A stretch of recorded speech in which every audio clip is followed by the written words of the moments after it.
오늘 우리에게 주신 하나님의 말씀은 사무엘하 14장 12절부터 24절 말씀입니다.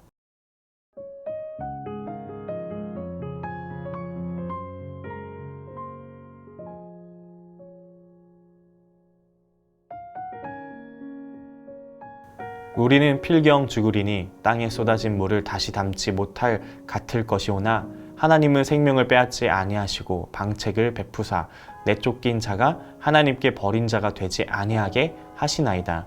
이제 내가 와서 내 주 왕께 이 말씀을 엽줍는 것은 백성들이 나를 두렵게 하므로 당신의 여종이 스스로 말하기를 내가 왕께 여쭈오면 혹시 종이 청하는 것을 왕께서 시행하실 것이라.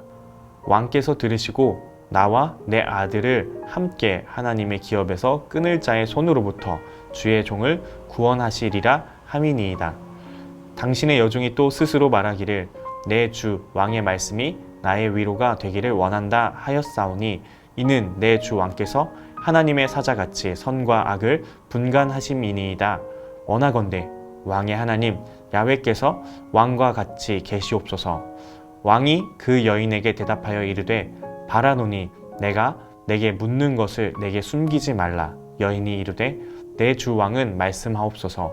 왕이 이르되 이 모든 일에 요압이 너와 함께 하였느냐 하니 여인이 대답하여 이르되 내 주 왕이 살아계심을 두고 맹세하옵나니 내 주 왕의 말씀을 좌로나 우로나 옮길 자가 없으리이다. 왕의 종 요압이 내게 명령하였고 그가 이 모든 말을 왕의 여종의 입에 넣어 주었사오니 이는 왕의 종 요압이 이 일의 형편을 바꾸려 하여 이렇게 함이니이다.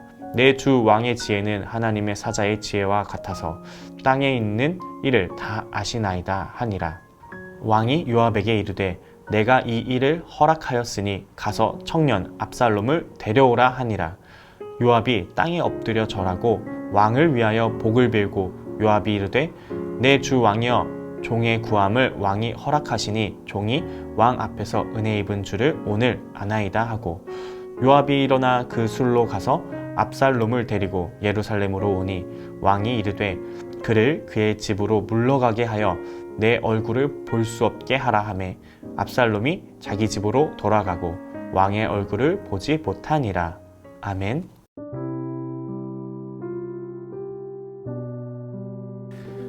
오늘은 압살롬이 예루살렘으로 다시 오게 되는 사건의 말씀입니다. 그는 어떻게 올 수 있게 되었고 하나님께서는 우리에게 어떠한 메시지를 주시고 싶은지 같이 말씀을 통해 나누려고 합니다. 압살롬은 자신의 누이에게 치욕을 준 암논을 죽입니다. 그리고 그는 다윗으로부터 도망을 쳤습니다. 그렇게 3년이라는 세월이 지났는데도 다윗은 압살롬이 밉고 속상하지만 아들이기에 보고 싶어 했습니다. 그리고 요압은 여자와 입을 맞추어 압살롬을 데리고 올 수 있도록 왕 앞에서 연기를 하고 속입니다. 그리고 다윗은 압살롬을 데리고 오도록 결정합니다. 그러나 자신은 그를 보지 않을 거라고 합니다. 이 사건 이후로 압살롬은 반란의 시작점을 갖게 됩니다. 만약 다윗이 어떻게 하였으면 반란이 일어나지 않고 건강한 이스라엘을 통치하였을까요? 말씀을 통해 살펴봅시다. 첫 번째, 선지자의 부재입니다. 오늘 말씀을 살펴보면 다윗의 주변에는 선지자가 없습니다. 감정적인 사람들의 이야기로 영성을 직시해서 볼 수 있는 사람이 없습니다. 다윗의 애처로움만 보고 그것을 해결하려고 하는 사람만 있습니다. 다윗이 밧세바를 범했을 때 그의 감정에만 동조하는 사람들만 있었다면 다윗은 밧세바를 범하고도 자신을 볼 수 없었을 것입니다. 하지만 선지자를 통해 자신이 잘못한 것을 깨닫게 되었습니다. 감정의 공감도 매우 중요합니다. 하지만 더 중요한 것은 올바로 인도하는 말씀과 사람입니다. 그래서 우리는 교회를 가까이 해야 하고 예배와 말씀을 기대하고 의지해야 합니다. 두 번째, 가르쳐야 할 의무입니다. 압살롬은 자신은 떳떳하다라고 생각합니다. 다윗은 아버지로서 자녀가 잘못된 일을 행했을 때 올바른 길을 걸어갈 수 있도록 훈계하고 가르쳐야 하는 의무를 갖고 있습니다. 하지만 다윗은 감정적인 부분이 컸기에 그를 주변으로 데리고는 오지만 가르치지 않습니다. 교회에서 하나님의 마음과 말씀을 알려주고 가르침 없이 감정적인 말만 있고 초콜릿만 준다면 오늘 말씀의 반란의 시작점처럼 악한 영이 교회를 집어삼키려고 할 것입니다. 똑같이 우리의 삶과 나 자신 그리고 가족에도 하나님의 말씀이 없다면 악한 영이 집어삼키려고 일어날 것입니다. 오늘 우리는 반란이 일어나지 않았으려면 이라는 반대적인 내용으로 말씀을 살펴보았습니다. 우리는 늘 교회를 가까이 하여 말씀을 옆에 두고 살 수 있도록 하고 말씀의 가르침을 받는 모두가 되길 바랍니다.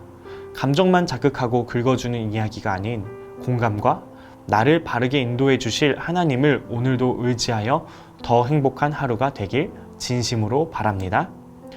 오늘 말씀을 2가지로 요약해서 아래 링크로 오늘까지 보내주세요. 오늘까지 보내주신 분들에게 기입된 번호로 상품을 보내드리겠습니다.